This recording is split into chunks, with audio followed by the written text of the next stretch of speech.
토트넘이 공격수 히샬리송 영입을 위해 에버튼 구단과 본격적인 협상에 나섰다는 현지 보도가 나왔습니다. 토트넘 방출 대상에 오른 뒤 에버튼 관심을 받고 있는 미드필더 해리 윙크스의 현금을 더하는 방식의 이적도 함께 추진되는데 에버튼 역시도 솔깃할 제안이라는 분석이 더해졌습니다. 영국 이브닝 스탠다드는 토트넘이 에버튼 구단과 히샬리송 영입을 위한 협상을 시작했다. 히샬리송 역시 토트넘 이적을 원하고 있다. 고 에버튼 이적 관련 내부 소식통인 엘보브를 인용해 전했습니다. 공격수인 히샬리송은 최전방 공격수뿐만 아니라 양 측면 모두 소화할 수 있는 공격 자원입니다. 안토니오 콘테 감독은 손흥민과 해리 케인, 데안 쿨루셉스키로 이어지는 공격진 부담을 덜어줄 자원을 찾다 히샬리송을 낙점했습니다. 지난 시즌엔 리그 30경기에 출전해 10골 5도움을 기록했습니다. 관건은 에버튼이 무려 6천만 파운드, 약 957억 원의 이적료를 원하고 있다는 점인데요. 확실한 공격진 스리톱이 있는 만큼 토트넘 입장에선 아무래도 부담스러운 액수입니다. 에버튼이 영입을 추진 중인 미드필더 윙크스를 히샬리송 이적에 포함시켜 이적료를 낮추는 방안이 떠오르는 배경입니다. 특히 토트넘이 유리하게 활용할 만한 히샬리송의 이적 조항이 있다는 게 스탠다드의 분석입니다. 히샬리송이 이적할 경우 에버튼이 전 소속팀 와포드에 줘야 하는 조항인데 이적료가 4천만 파운드, 약 638억 원을 넘을 경우에만 유효한 것으로 전해졌습니다.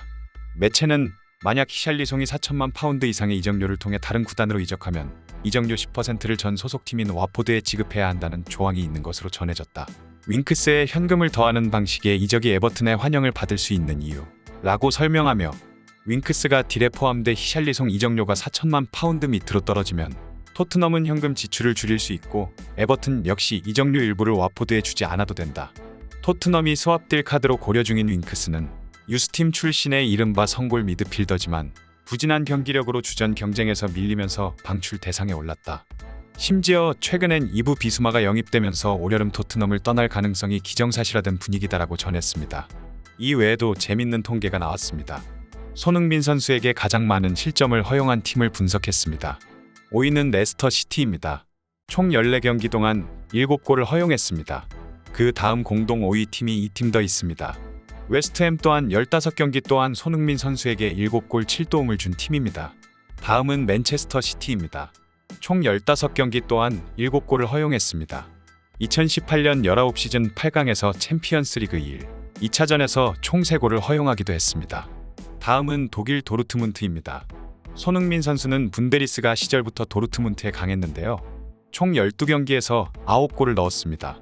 마지막으로 1위는 사우스햄튼입니다. 소튼전 15경기 중 12골이나 허용하며 손흥민에게 가장 많은 실점을 허용한 팀 1위를 달렸습니다.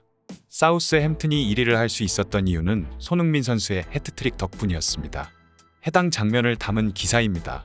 전반전 2분의 왼쪽 측면에서 반대쪽으로 크로스를 올렸으나 빗맞았는데 이 볼을 도어티가 헤더로 연결하여 케인의 발리골에 기여를 했으나 오프사이드 판정으로 인해 골이 취소되었다.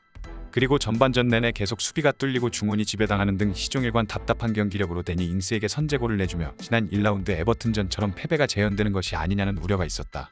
그러나 추가 시간 2분에 탄기 은돔벨레가 기가 막힌 마르세유 턴으로 수비를 벗겨내고 공을 케인에게 연결하고 케인이 원터치 크로스로 손흥민에게 연결했다. 다소 멀리 날아간 크로스를 손흥민은 특유의 어마무시한 스피드로 수비수를 제치고 잡아낸 뒤에 각도가 넣기 힘든 상황에도 불구하고 그대로 오른발 슈팅을 때려 동점골을 성공시켰다. 그리고 후반전 시작 1분 30여 초 만에 케인의 킬패스를 받아 좋은 침투에 이어 왼발 슈팅으로 역전골을 기록하면서 멀티골을 완성시켰다. 그리고 64분에도 케인의 롱패스를 그대로 드리블로 전진해가며 오른발 슛으로 해트트릭을 완성했다. 특히 세 번째 득점은 사우스햄튼이 수비라인을 올린 상황에서 케인이 손흥민을 보지도 않고 빈 공간에 롱패스를 찔러 넣었고 손흥민의 순발력과 신들린 침투력을 기반으로 한 개인 능력에 의한 득점이었다. 여기에 그치지 않고 9분 뒤 또 케인의 환상적인 크로스를 잡아내어 왼발로 마무리해서 포트트릭을 완성했다.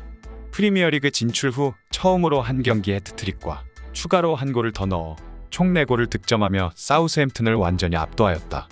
해리 케인의 4도움만으로 4골을 합작함으로써 유럽 5대 리그 역사상 아시아인 선수의 최초의 4골 득점이라는 신기록을 더하였다.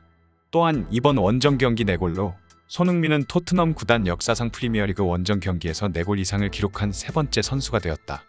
손흥민 선수에 대한 조인 소식이 계속 들리고 있습니다. 손흥민이 최근 프리미어리그에서 비중 있는 골을 가장 많이 터뜨린 선수 중 한 명으로 드러난 것입니다.